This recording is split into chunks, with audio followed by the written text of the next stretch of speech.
국내 최초 등교 계약을 준비하는 교사들을 위한 팟캐스트 방송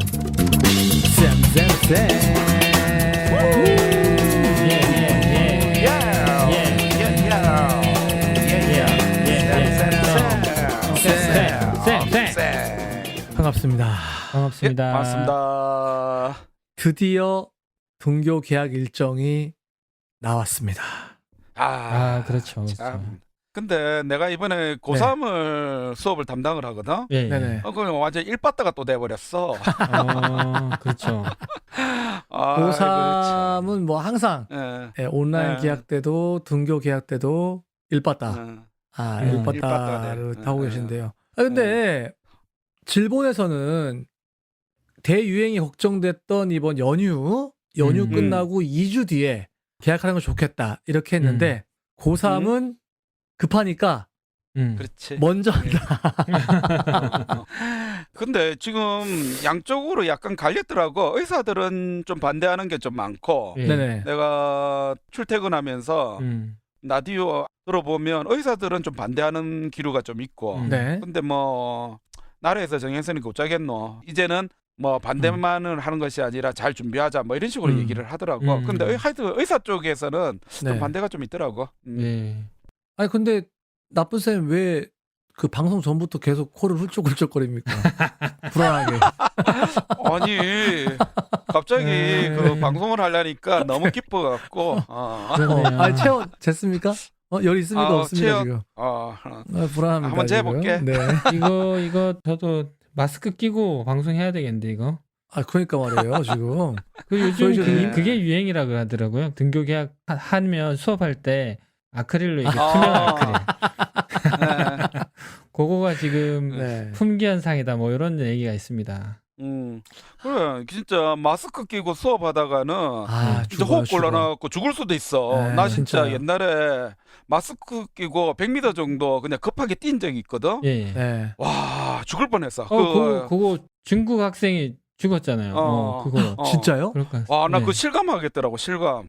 저는 그 얼마 전에 서울에 갔다가 지하철을 타는데 지하철이 딱 온 거야. 그래서 KF94 끼든 말든 전력 질주했지. 탔어. 탔는데 지하철 안에 사람이 꽉 차 있는 거야.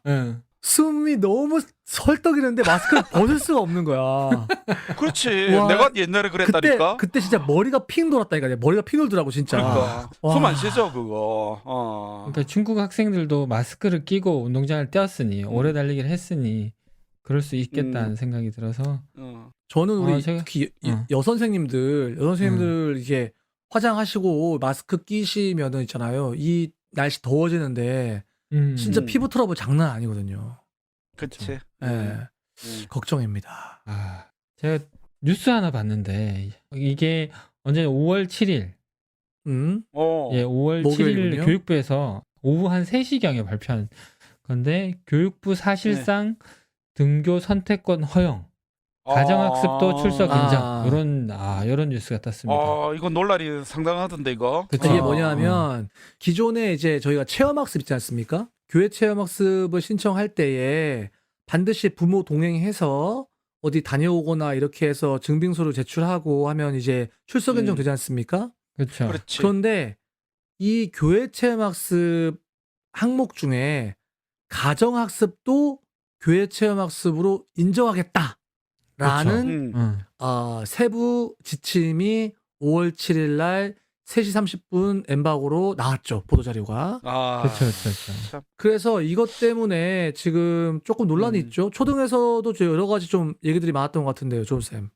초등에서는 이거 뭐 예를 들어 어떤 분들은 가정학습도 우리가 준비해 줘야 되냐 나오지 않는 애들 그러면 등교하는 학생들 수업하면서 가정학습 애들 학습 꾸러미를 보내야 되나 뭐 이런 얘기도 있고 네. 이중으로 이중고다. 네. 이중으로 내가 온라인 수업도 걔네들 위해서 해줘야 되고 오프라인 수업은 또 나온 애들 또 해줘야 되고 그렇죠. 이거 뭐 밤새입니까? 이거 어떻게 말이 됩니까? 아니 이게? 뭐 좋은 쌤이니까 이거 좋은 쌤 타이틀을 딱 걸고 다 해줘야지. 아니죠. 아니죠. 아니 좋은 쌤이 뭐 나는 두 못해, 개입니까? 나는. 뭐입니까?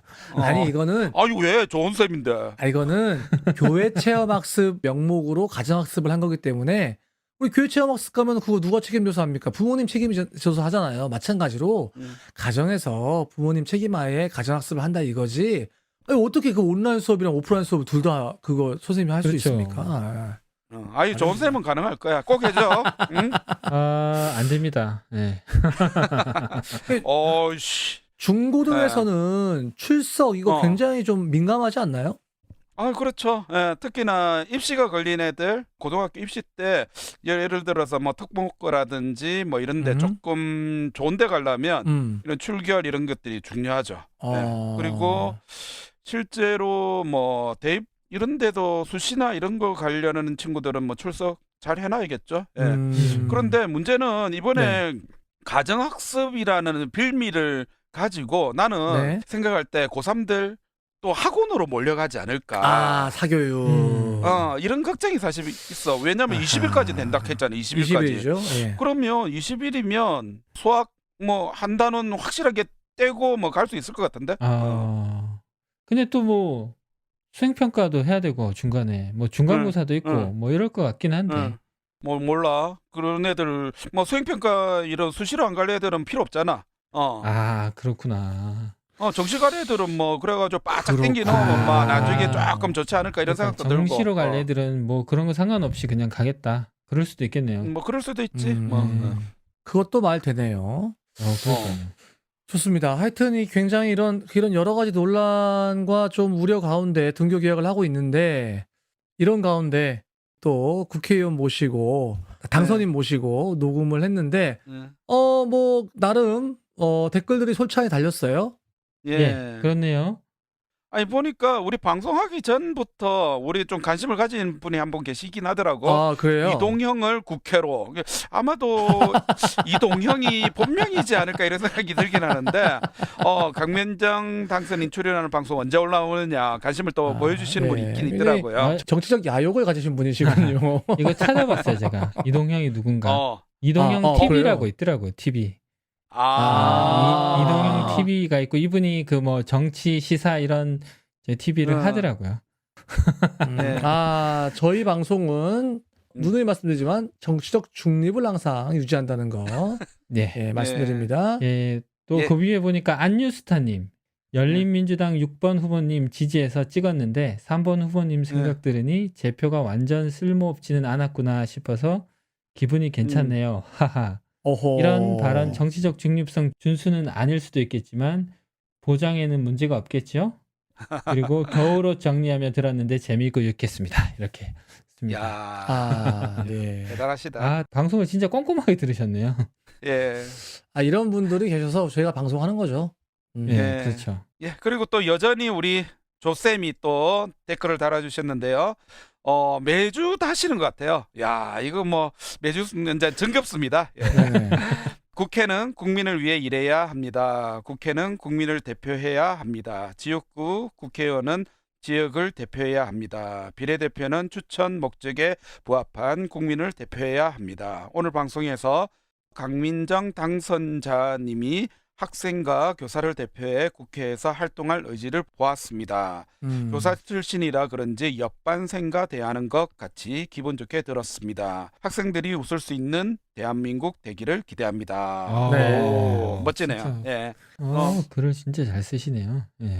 그리고 백단 야옹이님, 백단 야옹이 야옹 좋습니다. 처음 댓글을 달아주신 것 같아요.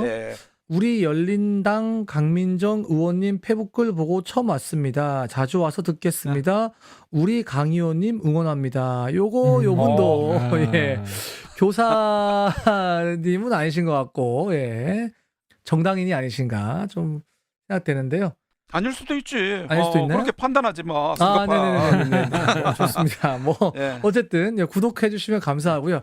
여러 좀 주변 분들한테 많이 좀 알려주셔서 저희 방송을 특별히 국회 교육위 분들이 많이 들으셨으면 좋겠네요. 네. 그렇지. 예. 자, 예. 저희가 오늘도 다시 한번 모시게 되는 우리 열린민주당의 강민정 당선인, 이분을 저희가 교사기 때문에, 교사 출신의 21대 국회의원이 되시기 때문에 모신다는 점 다시 한번 말씀드리면서 잠시 뒤에 직접 또 지난주에 못 다뤘던 질문들 함께 다뤄보도록 하겠습니다. 잠시 뒤에 돌아오겠습니다.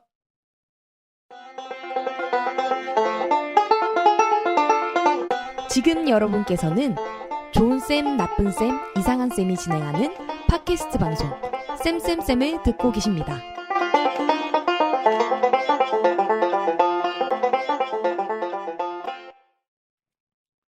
네, 다시 모셨습니다.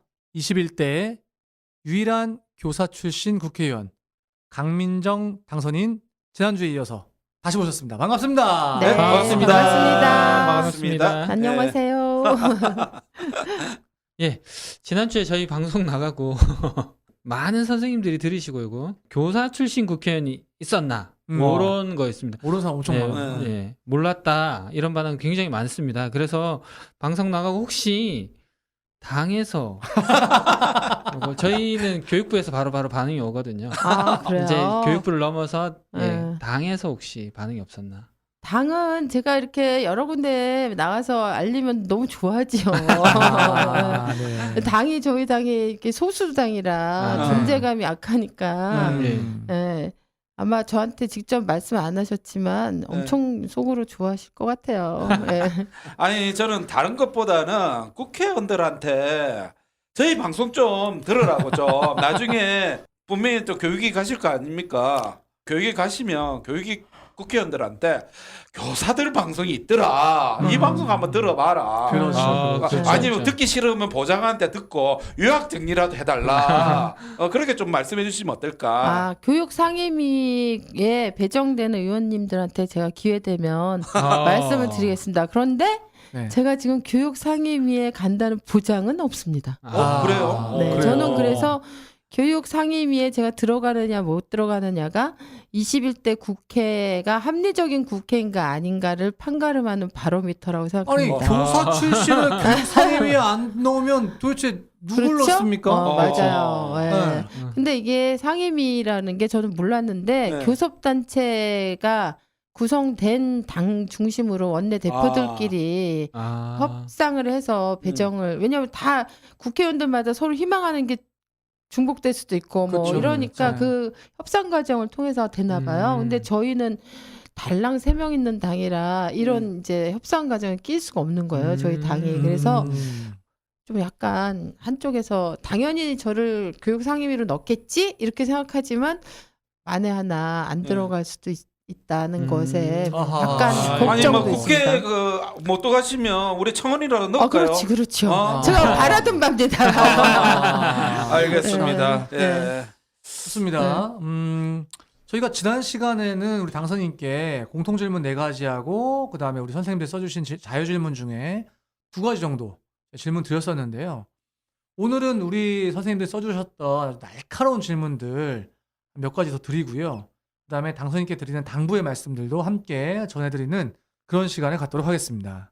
예, 우선 첫 번째 자유 질문입니다. 이거는 저희가 방송을 했었을 때도 굉장히 핫했고 맞습니다. 조회수가 많았던 건데 성과급에 관한 질문입니다. 이거는 선생님들이 귀를 쫑긋 세우고 들으실 질문이 아닌가 생각합니다. 네. 질문 드리면 성과급이 교원들 성과에 얼마나 기여하고 있다고 생각하십니까? 라는 질문이 있었고, 다른 선생님은 매년 성과급으로 인해서 학교에 큰 갈등이 생깁니다. 그쵸. 교사라는 직업이 성과를 내는 직업이 아니기에 성과급을 폐지해야 한다고 생각합니다. 차라리 열심히 더 일하는 사람에겐 수당을 줘야지 선생님들 간 갈등을 일으켜서 1년 내내 학교 분위기를 망치는 성과급이 없어졌으면 좋겠습니다. 라고 선생님이 질문을 남겨주셨는데, 이 부분에 대해서 구체적으로 어떻게 생각하시는지. 아니 근데 나는 뭐 우리 선생님도 써놨지만 성과급 자체가 선생님의 어떤 성과 또는 교육의 어떤 열정 이런 걸 대변해 준다고 볼 수 없거든요. 그렇죠. 그리고 사실은 이거는 문재인 대통령이 공약사항에 포함되어 있던 부분이었잖아요. 그렇죠. 근데 왜 안 없어집니까 우리 선생님들에게? 문재인 대통령한테 물어보셔야지. 대통령도 못 바꿨는데. 물어보시면 제가 그 이유는 말씀드리긴 어렵고요. 아이고 근데, 오늘 방송 잡자. 근데 저도 사실 교직에 있을 때 이 성과급 때문에 네. 뭐 기준을 뭘로 하느냐 막 이런 거 가지고 그쵸. 선생님들끼리 정말 참.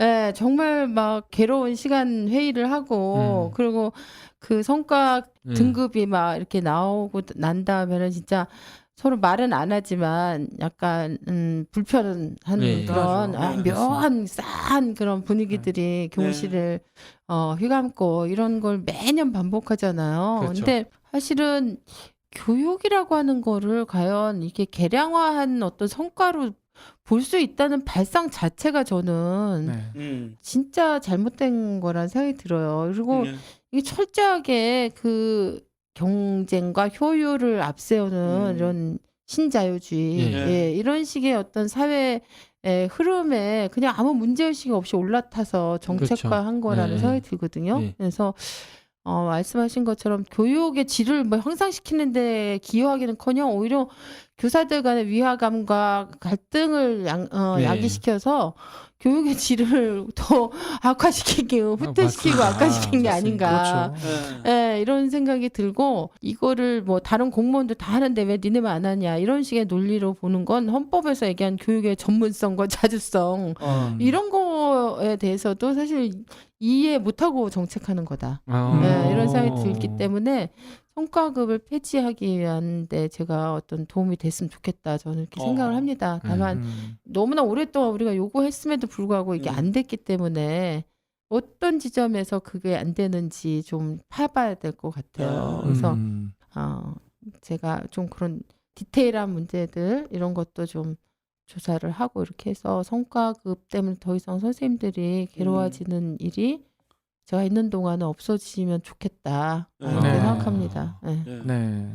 아니 뭐 그렇게 해주신다면요. 뭐 제가 감사하게 생각할게요. 제가 기여한다고 했지. 마지막에 목소리가 작아지셨어요. 왜냐하면 지난주에도 네. 저희가 여러 가지 문제들에 대해서 말씀을 많이 드렸는데 이게 국회의원 한 사람이 없을 때에 비하면 엄청난 걸 우리가 얻은 건데 그렇죠. 또 네. 역으로 국회의원 한 사람이 할 수 있는 게 그렇게 많지는 않아요. 그래서 노력은 한다 네. 제가. 예, 알겠습니다. 사실 저희가 네. 방송 들어가기 전에 네. 당선인께서 앉아가지고 쉬고 있는데 좀 하소연을 하시더라고요. 뭐라고 하셨냐면 근데 저희가 뭐라도 하나 법사위에 내려면 국회의원 10명 이상 사인 받아야 되는데 이 소수정당에서 이게 할 수 있는 게 없다. 이거 좀 힘을 좀 실어달라. 내가 가서 얼마나 이제 큰 고생을 하게 될지 이런 것도 좀 얘기해 달라. 이러시더라고요. 그래서 훌륭한 잘하고 계십니다. 됐거든요. 네, 다음 질문 제가 좀 드리겠는데요. 사실 이거는 어떻게 보면 제일 쉬운 질문일 수도 있을 것 같기도 해요. 네, 우리 선생님 중에 한 분이 교육 현장과 어떻게 소통하여 현장에 맞는 정책을 실현시켜 주실지 궁금합니다. 그리고 또 다른 선생님은 교사들의 목소리가 국회 안으로 잘 전달할 수 있는 소통 창구가 되어 주실 수 있으세요? 라고 질문해 주셨는데요. 이거 어떻게 생각하세요? 나 이거 보니까 예. 이미 지금 쌤에 나오셨다는 것 자체가 예. 소통의 창구가 되고 있다. 되고 있다. 그렇죠. 뭐 저는 그렇게 생각하는데 네. 아니 그러면 나중에 그 국회의원 되셔가지고 다시 나오면 나 그거 인정할게. 뭐 이런 선생님들 질문에 대해서 어떻게 답변해 주시겠습니까? 제가 사실 당선되고 나서요, 뭐 생각보다 바쁜 일들이 많더라고요. 근데 그 중에 제가 제일 중요하게 생각한 게 뭐냐면 교육 관련 당사자를 만나는 거였어요. 네, 그래서 정교조나 실전교사 모임이나 교사노조연맹이나 교청, 그다음에 오늘은 좋은 교사 네, 이렇게 해서 많이 만나셨네요. 교원과 관련된 활동하고 있는 단체분들을 우선 만나는 걸로 했고요. 예. 그리고 저는 이제 꼭 교사뿐 아니라 학부모들도 교육에 하실 말씀들이 많고 그렇죠.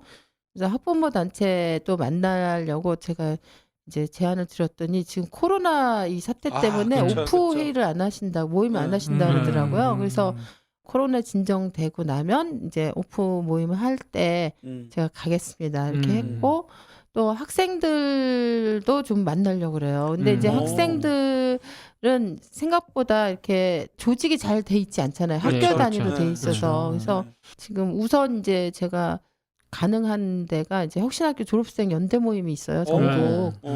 그런 식으로 이제 자체적으로 이런 모임이 있는 학생들, 청소년 모임에도 당선 인사 겸 또 이야기를 듣는 그런 걸 하려고 하고 있고 계획도 계속 가지고 있습니다. 근데 당선 때만이 아니고 이후에도 계속 의원실이 열려져 있어야 된다. 저는 그런 생각을 하고 또 올 때만 기다리고 있는 게 아니고 제가 직접 다니면서 자주 만나 뵈야 된다. 그리고 어떤 형태가 적절한지는 모르겠는데 하여튼 아주 자주는 못할지라도 어떻게 이 교육 현장에 있는 분들의 의견을 같이 좀 정례화시키면 우연적으로가 아니고 정례화시키는 그런 소통의 모임 같은 거를 좀 고민해봐야 되지 않을까 지금 생각 중에 있는데 그 구체적인 형태가 어떻게 될지는 저는 아직 결정은 못했어요. 아니 뭐 쌤에 한 달에 한 번씩 오시면 됩니다. 정규 방송으로 제가 편성해 드릴 테니까요. 한 달에 한 번씩 녹음하시면 되니까요. 뭐 그거를 걱정하지 마시고. 야, 이거 다음번 녹음은 뭐 의원실에서 하는 걸로. 아니 뭐 저 부산에서 올라올 자신이 있습니다. 네, 그렇군요. 그것도 적극 고민해 보겠습니다. 예, 다음 제가 또 질문 드리면 닉네임이 좀 마산 청보리님께서 닉네임 본인이 직접 적어주셨어요. 학교 자체의 필요성에 대해서 어찌 생각하는지 그리고 혹시 고민 중이신 대안은 있으신지 이렇게 질문해 주셨습니다. 사실 우리 강민정 우리 당선인 같은 경우에 그 징검다리 교육 공동체 하시면서 뭐 학교 그렇죠. 민주주의, 민주시민교육, 학교 자치 근데 굉장히 관심이 많으셨던 걸로 제가 알고 있거든요. 맞아요. 네, 제가 실제로 2017년부터 2년짜리 임기에 교육자치정책협의회라고 교육부 장관하고 전국 시도교육감 협의회 의장이 공동의장이에요. 그리고 교육감들 6분 하고 저 같은 이제 민간인 7명. 그래서 7대7로 구성이 돼 있어요. 그래서 국가교육회의 얘기는 많이 나왔지만 이거는 사람들이 잘 모르시는 것 같더라고요. 그 교육자치정책협의회라는 거 2년 동안 했어요. 여기서 원래 하려고 했던 건 뭐냐면 문재인 대통령 공약 중에 교육부 권한을 시도교육청으로 이관하는 거, 학교와 시도교육청으로 이관하는 이런 거와 관련된 걸 여기서 회의에서 결정해서 실행이 되도록 하는 원래 그걸 위한 기구였어요. 그런데 2년 동안 해보고 나니까 참 어렵구나. 이런 방식으로는. 그래서 실제로 제안되고 다뤘던 안건들이 거의 실행된 게 거의 없었어요. 그래서 너무 이게 너무 멀고도 험한 길이다. 그런데 지금 요새 저는 이제 그 코로나를 겪으면서 사회 전체적으로 코로나 이전과 코로나 이후는 달라진다. 그런 말 혹은 많이 나오죠. 달라져야 한다. 이런 얘기 많이 하잖아요. 네. 저는 교육계도 그런 고민들을 좀 많이 해야 된다는 생각이 들어요. 그래서 코로나 이전에 용납이 됐던 그 무수하게 많은 교육 문제들, 특히 막 애들을 정말 하나로 줄 세우고 성적으로 줄 세우고 이게 가장 공정하고 합리적인 것처럼 생각했던 이런 교육관이라든가 그다음 위에서 공문을 딱 내리면 이게 쫙 파이프라인 타고 내려가듯이 이게 학교까지 가서 교사들은 정말 열심히 그걸 실행하는 게 너무 당연하게 여겨지는 이런 교육계의 안팎의 문화들을 저는 근본적으로 다시 생각하는 계기가 난 코로나여야 된다는 생각이 들거든요. 왜냐하면 우리가 해보지 않았던 너무나 많은 것들을 이 코로나가 한 2달 사이에 우리한테 확 열어준 측면이 있어요. 그래서 교육이란 뭔지 학교란 뭔지 교사는 어떤 역할을 해야 되는 건지 교육부와 교육청은 도대체 무슨 방식으로 일을 해야 되는지에 대해서 저는 다 생각해야 된다고 보거든요.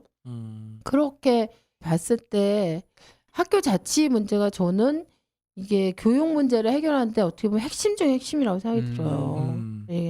특히 이 학교 자치가 저는 교육과정에서의 자율성 이게 핵심인 것 같다. 예를 들면 우리는 지금 강남에 있는 학교의 아이들하고 저기 강원도 산골에 있는 아이들하고요 같은 교과서를 써요. 같은 교육과정을 가지고 합니다. 이거를 잘 가르치려고 선생님들은 고민해서 잘 가르치는 연구를 하고 하는데 네. 출발의 선이 잘못되어 있는 거죠. 그렇죠. 그러니까 이 교육과정을 정말 이 아이들의 여건과 경험과 그 상황에 맞게 자율적으로 선생님들이 구성하고 운영할 수 있는 여지 자체가 지금 너무 좁잖아요. 그렇죠. 그러니까 이런 게 되려면 저는 학교 자체가 돼야 되는 거다. 그래서 그게 이제 단순히 뭐 선생님들이 자기 발언할 기회가 많아지고 조금 민주적이고 약간 이런 분위기를 만드는 이런 차원의 문제가 아니다. 학교 자체는. 그래서 교육과정의 자율적 운영까지 가야 된다고 생각하고 그다음에 이제 또 하나는 학교 안에 의사결정 구조가 정말 자치에 걸맞게 이루어질 수 있도록 돼야 된다. 그래서 지금 일부 지역에서는 학부모회 조례가 되는 데는 좀 있어요. 네, 그런데 서울도 그렇거든요. 근데 교사회가 법적으로 기구가 된 경우는 없어요. 그렇죠. 조례 차원에도. 그리고 더더욱 그 학생회가 법적 기구는 아니잖아요. 그렇죠. 그래서 제가 볼 때는 약간 순서가 이게 맞나 싶은 생각이 좀 들긴 했는데 어쨌든 교사회와 학생회와 이 학부모회가 전 법적 기구가 돼서 진짜 책임 있는 권한을 행사하고 책임을 거기에 걸맞게 지고 이런 식의 학교 자치라고 하는 게 진짜 이루어질 수 있는 학교 안에 의사결정 구조 이런 게 좀 만들어져야 되지 않을까 그런 생각을 하고 있습니다. 그래서 오랫동안 학교 자체와 관련된 법안 제출을 사실 많이 됐어요. 근데 이제 통과 안 되고 매번 폐기되고 이런 게 반복됐는데 그것과 관련돼서도 제가 고민하고 좀 연구해볼 생각이에요. 고민해야 될 게 너무 많은데 이번 질문까지 들으시면 고민이 그냥 산더미가 되시지 않을까 이런 생각이 드는데 이거 답 없는 질문인데. 우리 선생님들이 이거 정말 너무 관심이 있는 거거든요. 네네. 바로 입시입니다. 어떤 선생님이 이렇게 질문해 주셨네요. 입시 제도를 그만 좀 바꾸면 안 될까요?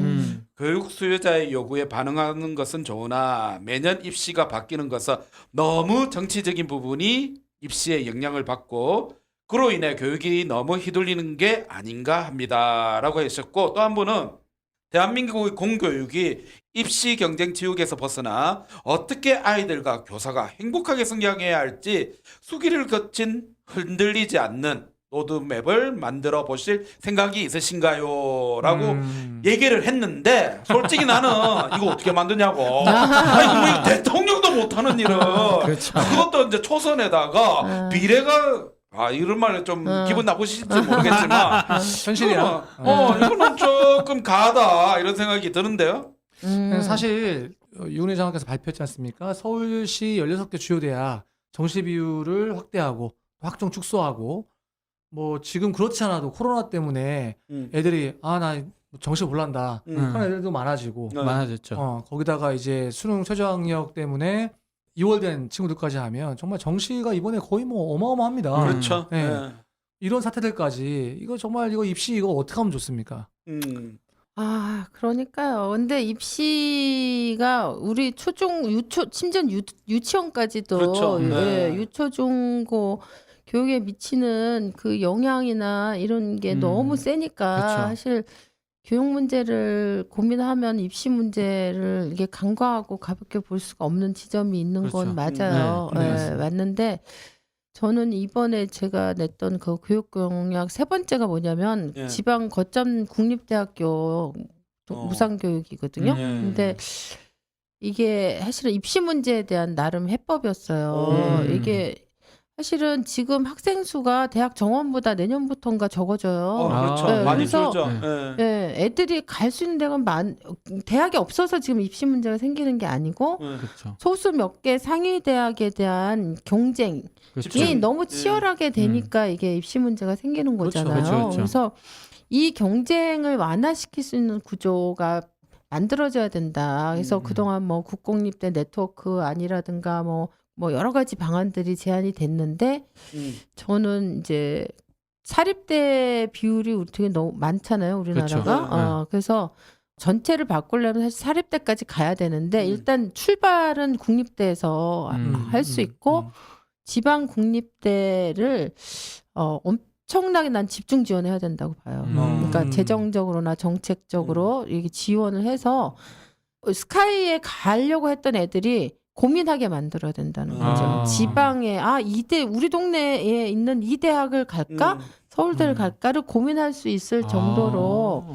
지방에 지금 9개 거점 대학 국립대학이 있는데 네. 서울에 보통 16개 대학 이렇게 얘기하잖아요. 근데 여기에 9개면 반 이상이에요.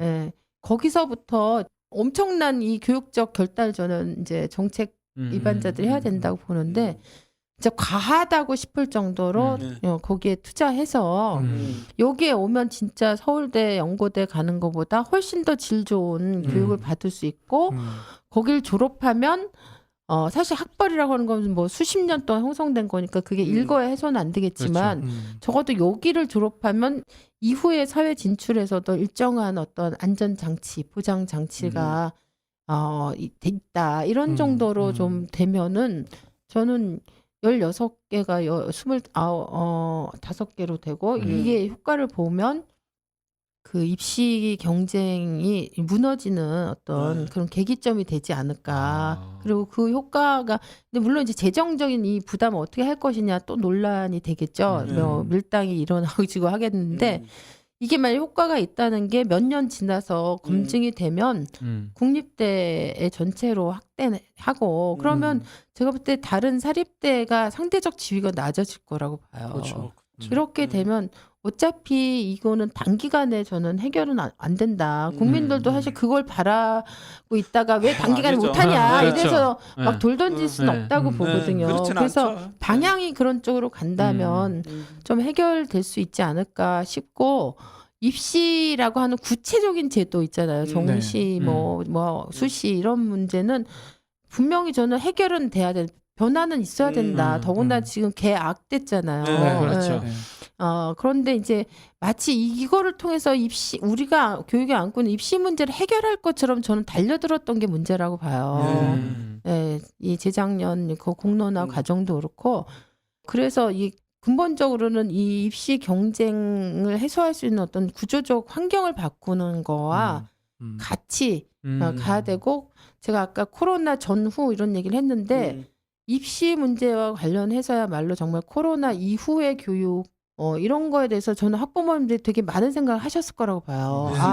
단순히 이제 성적만 애들 하는 게 다가 아니구나 이런 생각 되게 많이 하셨을 텐데 그거를 이렇게 끄집어내서 얘기할 수 있는 기회 자리를 좀 많이 만들고 그리고 학부모님들하고 저는 많이 토론해야 된다.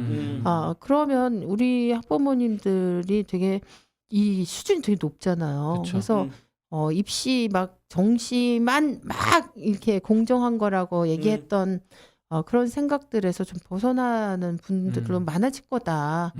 이렇게 이제 같이 가야 되지 않을까 그런 생각을 합니다. 네. 아니 그런데 제가 그 입시 문제를 한 방에 해결할 수 있는 방법이 해결책을 하나 드릴 수 있을까요? 이 양반 레파토리 있습니다. 아니, 레파토리. 예.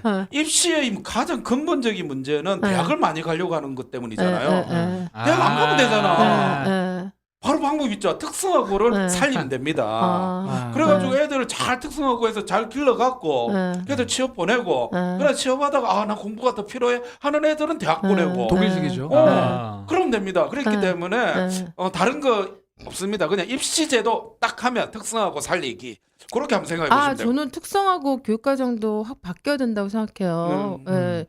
근데 이제 특성화고등학교가 진짜 한동안 또 입시의 편법 통로처럼 되기도 하고 그 원래의 학교 제도에 맞는 취지에 맞는 교육과정이 제대로 안 만들어지고 잘 운영이 안 되고 있는 게 되게 문제인 것 같더라고요. 저는 사실 이런 말씀 드리면 뭐하지만 제가 아는 어떤 특성화 고등학교가 그 전에는 무슨 실업 학교인가 상업 학교인가 그랬는 정보 고등학교인가 그렇죠. 이랬는데 갑자기 메디텍 학교인가? 하여튼 갑자기 막 의료인가 무슨 관광 하여튼 잘 모르겠어요. 하여튼 굉장히 전문성이 높은 그런 게 요구되는 학교로 간판이 바뀐 네, 거예요. 어허. 근데 선생님들은 그대로인 거죠. 네. 물론 이제 약간 보충이 됐겠지만 그럼 이게 진짜 특성화 거기 학교의 특성에 맞는 어떤 교육 환경과 이 커리큘럼을 제대로 갖추고 정말 애들을 이게 제대로 된 교육을 할 수 있는 방식으로 지금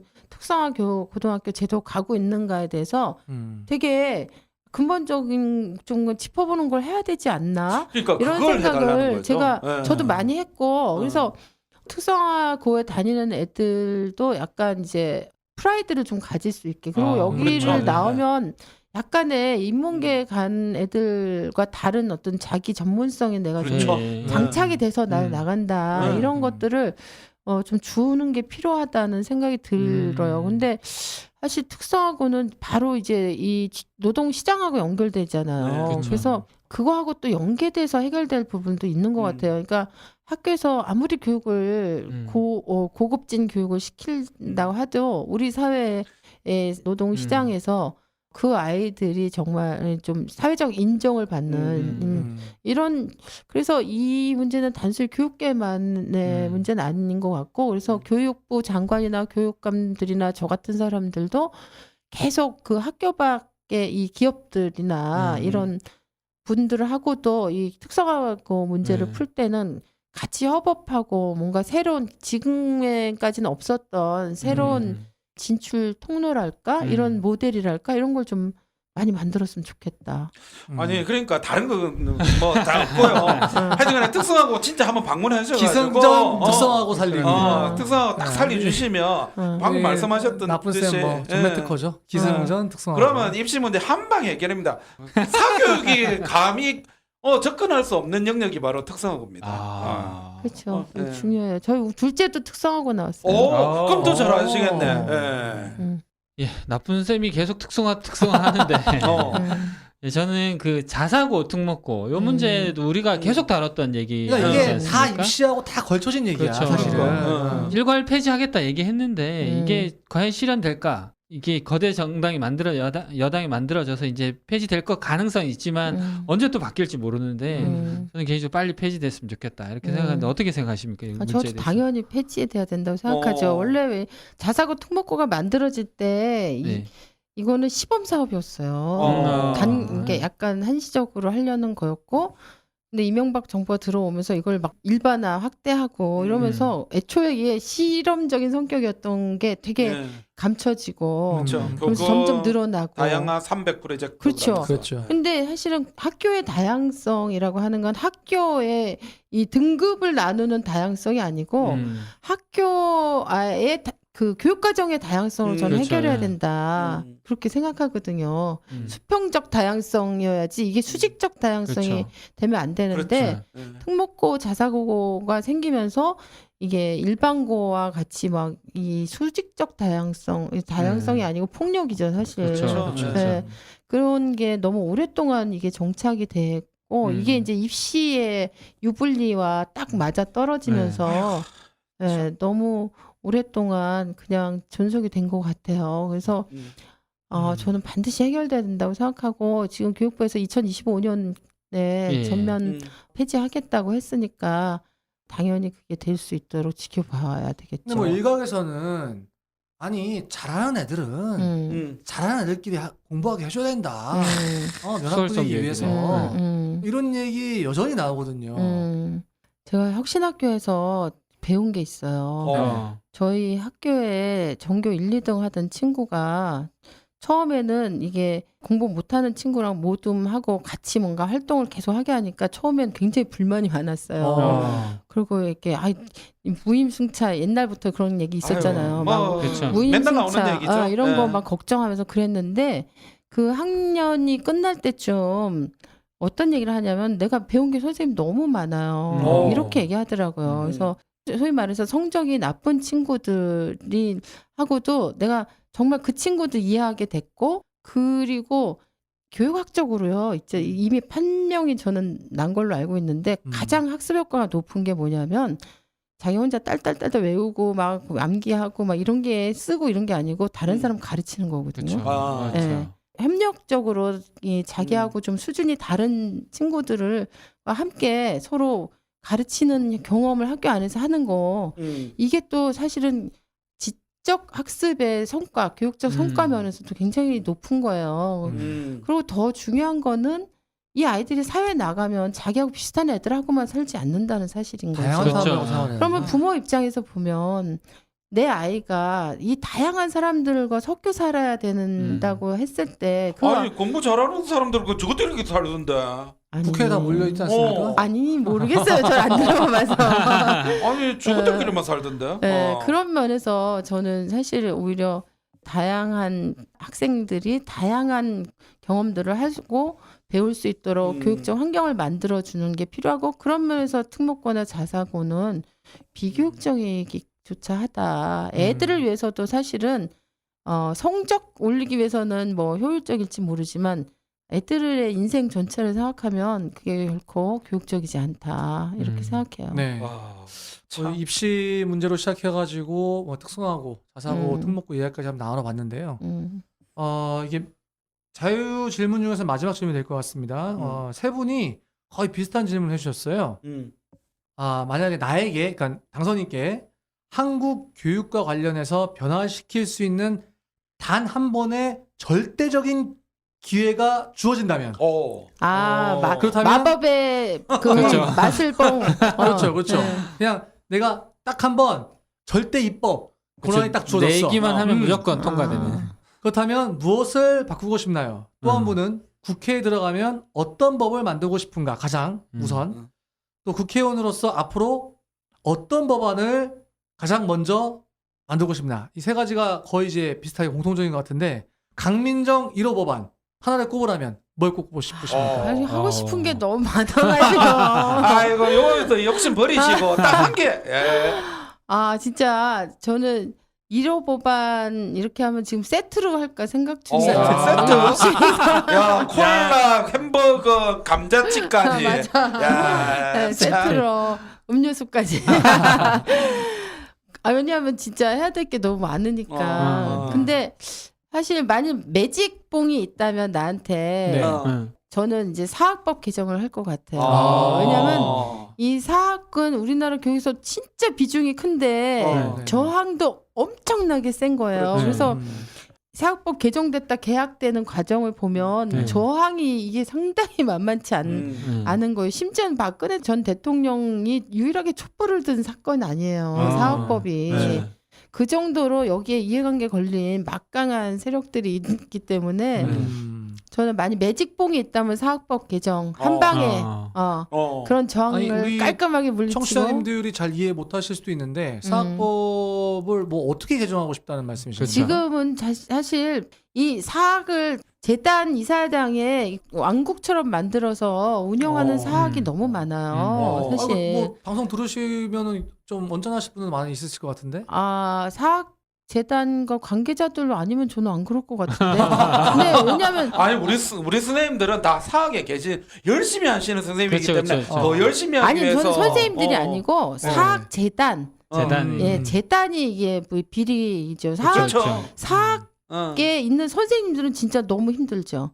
왜냐하면 지금 그렇죠. 사학에 계신 선생님들은 정말 저는 되게 힘든 여건에서 하신다고 생각하는데 이게 제대로 이게 감시, 통제, 투명성 이런 것들이 사실 안 돼 있고 온갖 월권이 허용되는 곳이 사학재단이에요. 그래서 사학 중에 진짜 괜찮은 사학도 있어요. 그렇죠, 있죠, 진짜 당연히. 건전한 네, 사학이 맞아요. 있어요. 네. 권학 이념 되게 충실하게 하는 사학이 있는데 그렇지 않은 사학도 생각보다 많다. 그런데 우리나라는 지금 초등학교는 안 그러지만 중고등학교, 특히 고등학교와 대학은요 사학이 전체 비중에서 엄청나게 그렇죠. 차지하는 비중이 맞아요, 높잖아요. 맞아요. 그러니까 이 얘기는 결국 사학이 제대로 되느냐 안 되느냐가 교육에 이게 잘 되느냐 안 되느냐에 되게 중요한 문제 중에 하나라는 얘기거든요. 그쵸. 그래서 이 비리가 이렇게 끼어들 여지를 좀 없애고 이런 행포나 왜 인사권 막 휘두르고 그렇죠. 그래서 사학에 계신 선생님들 진짜 하고 싶은 얘기 있어도 못 하고 그렇죠. 그런 아이고. 참아야 되는 경우 너무 많습니다. 많죠. 그래서 사학의 기간제 선생님들 진짜 힘듭니다. 기간제 네. 선생님 그렇죠. 네. 기간제 선생님은 약자 중에 약자니까 그렇죠. 또 네. 예. 그래서 이게 저는 매직봉이 있다면 사학법을 바꾸는 걸 하고 싶고 그 외에 이제 1호 법안이라고 하면 제가 어느 그 인터뷰에서도 얘기를 했는데 네. 제가 이제 민주시민교육을 되게 중요하게 생각하고 네. 활동을 네. 해왔잖아요. 네. 예를 들면 민주시민교육이라고 하는 걸 다른 말로 하면 건강한 유권자를 길러내는 거라고도 얘기할 수 있잖아요. 네. 우리가 선생님이 지금 고등학교 계시잖아요. 나쁜 선생님. 네. 고등학교에서 지금 만나고 있는 애들 중에 일부는 이미 올해 유권자. 유권자고 유권자죠. 우리 어. 학생들도 선거했어요. 예, 그렇잖아요. 네. 그죠? 그다음에 1년만 있으면 유권자가 되는 아이들이라고. 그렇죠. 선생님들이 저는 그 생각을 해야 된다고 봐요. 내가 만나는 아이들이 네. 몇 년 안에 혹은 1, 2년 안에 유권자가 되는 아이들이다. 그러니까 내가 어떤 경우 하느냐가 이 유권자의 수준을 결정하는 거다. 저는 이런 생각 하셔야 된다고 보거든요. 그리고 이 유권자의 수준이 그 사회의 정치와 민주주의 수준을 결정하는 거다. 한 번 선거 잘못해서 우리가 얼마나 아이고. 사회적 낭비를 그쵸. 진짜 비용을 참, 많이 치렀는지 그쵸. 너무 생생하게 경험했잖아요. 그런 면에서 보면 교사들의 역할이 저는 굉장히 중요하다고 봐요. 근데 요거 선거하기 전에 제가 있던 진검다리 교육 공동체에서 사실 네. 모의 선거 교육을 하려고 그랬어요. 뭡니까 그건? 이거 진짜 너무 놀라운 그 유권자 교육인데 애들이 진짜 출마한 후보들의 공약을 놓고 수업 시간에 공약 분석하고 토론하는 거예요. 그리고 그 토론의 마지막 그 선거 기간에 맞춰서. 네.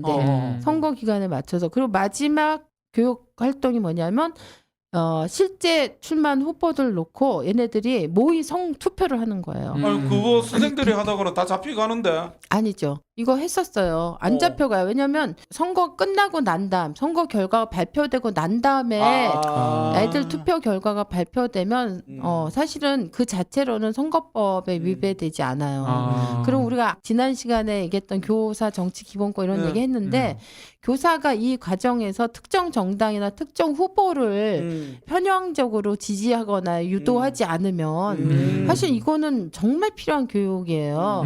실제로 제가 이걸 하려고 하다 보니까 뭐 미국, 일본, 스웨덴, 덴마크, 독일, 뭐 핀란드, 뭐 캐나다, 호주 엄청나게 많은 나라들이 학교에서 실제 투표를 해요.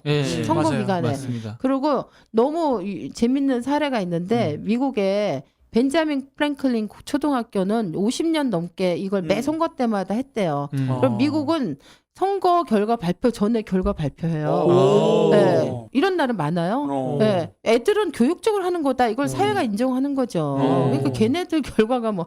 근데 이 초등학교의 모의 선거 결과가 실제 선거 결과를 늘 맞췄대요.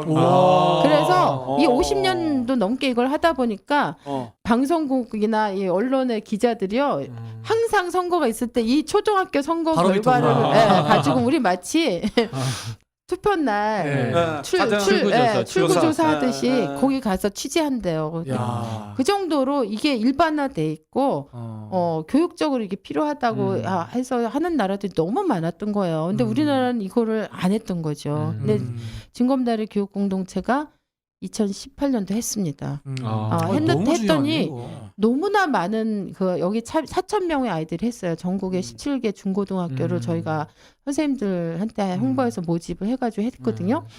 근데 여기 참여한 아이들이 진짜 너무 많은 걸 자기가 깨닫게 됐고 배웠다. 그래서 옛날에는 진짜 누가 후보로 나왔는지 관심도 없었는데 어떤 사람이 후보 나왔는지 공약이 뭔지 이런 것도 관심을 가지게 됐고 이걸 하면서 사회 문제에도 관심을 가지게 됐고 그리고 반드시 내가 투표권 생기면 투표를 해야 되겠다는 생각을 하게 됐다든가 정말 우리가 생각하는 민주 시민 유권자 교육으로서 되게 중요한 교육적 효과가 있더라고요. 그런데 이거를 선관위에서 이번에 못하게 했어요. 선관위에서요? 네, 이게 교사가 그러니까. 하면 선거법 위반이 아이고야. 될 수도 있다. 그러니까. 된다가 아니고 될 수도 있다. 이런 될 수도 있다 하면 선생님들 네. 안 하지. 그러니까 선생님들에 대한 이게 말하자면 저는 굉장히 이것도 일종의 폭력이라고 생각하는데 그치. 제도와 법으로 휘두르는 폭력이라고 생각하는데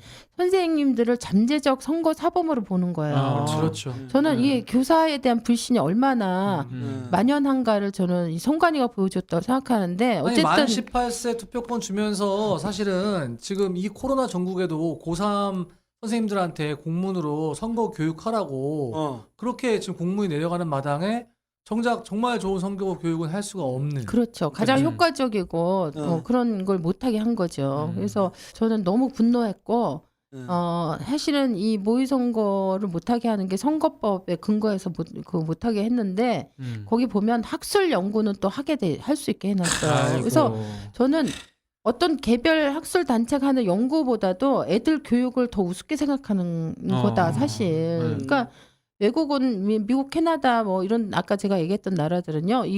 선거법에 이런 걸 할 수 있도록 여기에 재정 지원을 하도록 심지어는 선관위가 그거에 필요한 뭐 투표대, 기표대 이런 걸 다 제공하도록 막 이런 걸 법으로 다 만들어 놨어요. 오히려 장려하고 있는데 우리는 선관위가 그걸 못하게 막고 있는 거거든요. 그래서 그 선거법에 몇 개만 바꾸면 저는 될 것 같더라고요. 해보니까. 그래서 이런 모의선거 교육을 선생님들이 정말 안심하고 잘 할 수 있도록 이런 법 바꾸는 것도 하고 싶고 아니 그다음에 뭐 한 개만 하락하니까 뭔 그리 얘기를 많이 하십니까? 너무 하고 싶은 게 많아요. 참. 일단 햄버거하고 콜라까지 나갔는데 감자칩은 조금 이따 가지고. 아까 그거 매직봉이고 지금 이런 거. 그리고 이제 그 교사 정치 기본권과 관련해서도 뭔가 하나 해야 될 것 같고 저는 이제 지금 생각에는 일단 단계적으로 접근해야 되지 않을까? 적어도 교사들이 전문가인 교육감 선거와 관련해서부터 우선 이 족쇄를 하나씩 푸는 걸로 해야 되지 않을까. 그건 필요하겠네요. 네. 그러면 이제 그게 풀리면서 더 확장되는 여지들이 생길 것 같다는 생각하고 있고 이제 마지막 하나는 장애 학생들을 위한 우리가 지금 사실 이 학교 안에 이번에 코로나 때도 소외된 아이들 문제가 되게 수면에 올라왔잖아요. 그래서 근데 이게 딱 상황이 터지고 나면 막 의제화되는데 우리는 이제 이 장애 학생들을 상수로 안 보는 것 같아요. 기본은 다 일반 학생들이고 여기는 아주 예외적으로 특별하게 뭔가 생각나면 배려하고 생각 안 나면 그냥 잊어버리고 좀 이런 식의 문화가 우리 교육계 안에도 좀 아직도 많이 있기 때문에 이런 문제를 좀 어떻게 풀을 수 있는 방법들 뭔가 좀 지원을 제대로 이 학생들도 똑같은 학생 상수로 늘 취급되고 배려받고 해야 될 학생들이다. 뭐 이런 어떤 관점의 전환을 이룰 수 있는 게 없을까? 뭐 이런 거는 지금 제가 정확하게 어떤 법안이다 이렇게는 아직 구체적으로 말씀 못 드리지만 그런 걸 좀 찾아볼 생각이에요. 그래서 해야 될 게 너무 많긴 한데. 큰일이다. 이런 사람을 교육에 안 보내면 누가 가노? 참 교육에 못 가시면 안 됩니다. 네네 맞아요. 가갖고 지금 말씀하신 거 다 하시고 나중에 쌤쌤이 오셔가지고 검사 맡으시기 바랍니다. 방송 들으시는 우리 국회의원님들 솔직히 이런 법안에는요 같은 정당 아니어도 사인해 주셔야 됩니다. 네, 사인해 주세요. 너무 감사합니다. 듣고 있을지 모르겠습니다. 예, 끝으로 많은 분들이 당선인에게 이렇게 당부의 말씀을 해주셨어요. 네네. 몇 가지 읽어드리고자 하는데 제가 지금 이제 자세 정자하고 들어야 되는 시간이죠? 네. 예, 짧은 건데요. 김목곤 선생님께서 실명을 하셨네요. 네. 소신을 가지고 흔들림 없이 하시고 싶은 정치 해주세요. 이렇게 돼 있고 명태님 명퇴 교사를 일컫는 말이라고 합니다. 명퇴 교사를 줄여서 명태라고 본인 닉네임 하셨군요. 네, 그렇죠. 명퇴가 아니고 명태라고 했습니다. 정치 천민인지도 모르고 살았습니다. 아이들과 교사와 학부모가 행복한 교육을 위해 부지런히 일하실 의원님을 응원합니다. 이렇게 해주셨어요. 감사합니다. 힘이 나실 것 같습니다. 네, 그리고 이분 제가 굉장히 좋아하는 분인데 우리 초등의 좀 레전드시죠. 우리 허승환 선생님께서 다른 학생의 학습권을 침해하는 학생에 대한 어떠한 조치도 취할 수 없는 것이 현실입니다. 교사로서 최소한의 지도책을 마련해 주시길 바랍니다. 라고 말씀하셨습니다. 사실 뭐 우리 선생님들 애들이 다른 학생의 학습권 침해해도 걔를 뭐 제재한다거나 체벌한다거나 뭐 이러면 뭐 바로 뭐 아동학대 이렇게 되지 않습니까? 이런 좀 심각한 문제인 것 같아요. 또 이름을 남기지 않으신 분들이 소신을 가지고 흔들림 없이 하시고 싶은 정치해 주세요. 당선인을 시작으로 현장 경험이 많은 교사들이 정치에 참여하여 교육 변화가 일어날 수 있도록 힘써 주십시오. 교사와 학생만 보고 가십시오. 아이들만 보고 가겠습니다 하니까 이분은 교사와 학생만 보고 가십시오. 그 다음에 현장 교사를 경험해본 당선인으로서 탁상 행정이 아닌 현장 교사의 눈에 맞춰 일을 진행해 주세요. 야, 그리고 이분은 제발 교사들의 입장도 생각해 주세요. 유유 이런 말씀해 주셨습니다. 네, 어떻게 들으셨습니까? 뭐 전 응원도 있고 또 당부도 있고 그래서 제가 잘 새겨 들어야 될 것 같긴 한데요. 많이 도와주세요. 아직 끝난 게 아닙니다. 그래요? 좀 센 거 있습니다. 뒤에 센 그래요? 건 우리 나쁜 쌤이 읽어주실 겁니다. 근데 그래요? 제가 이걸 보면서 야 이건 내 마음하고 와 이래 일치되노. 그런 생각이 들었는데요. 저 인상적인 거 몇 가지만 좀 읽어드리면요. 매일 언론에서 교사를 깎아내리는 기사를 볼 때마다 내가 왜 교대를 선택했고 교사의 길을 가기로 했나. 그때의 그 선택에 후회를 하게 돼요. 아이고. 남들한테 존경받는 그룹이 되고 싶은 게 아니에요. 다만 교사들의 눈에 보이지 않는 노고를 폄하하지만 않았으면 좋겠어요. 교사가 교육만 고민할 수 있는 그런 환경을 만들어주시면 좋겠습니다. 마지막 말은 좋네요. 강민정 당선인을 응원합니다. 또 한 분입니다. 교사 출신 국회의원으로서 감격스럽습니다. 너무 많은 일 빨리 하려 하지 마시고 꾸준하게 오래가는 정치인이 되셨으면 좋겠습니다. 모든 것을 바꾸는 것이 아닌 마중물 역할을 해주시는 선배 교사가 되시길 응원드립니다. 후배 교사들도 정치에 참여할 수 있는 토양도 만들어주셨으면 좋겠습니다. 응원합니다. 라고 해주셨는데요. 이야. 사실 이게 참 말은 좋은데 무거운 말인 것 같아요. 그렇죠. 지난 시간과 이번에 걸쳐서 엄청나게 많은 일을 이게 말씀을 드렸는데 사실 저 마지막 그 얘기하신 분 생각에 저는 사실 소홀은 되게 많이 공감하고 있어요. 왜냐하면 제가 어떤 그 방향을 바꾸는데 좀 기여하는 사람이면 저는 성공한 국회의원이 아닐까 교사 출신에 그래서 막 이렇게 실적으로서의 막 법안을 몇 개 만들었냐 이런 것도 물론 이제 제가 해야 될 일 중에 하나긴 하지만 그것보다는 이게 교육계를 둘러싼 관점의 전환을 좀 이루는 그런데 좀 기여할 수 있으면 좋겠다. 그게 어떤 발판이 되면 제가 있는 단체가 징검다리 교육 공동체였는데 그런 징검다리의 첫돌이 되면 좋지 않을까 그렇게 사실 생각하고 있습니다. 맞습니다.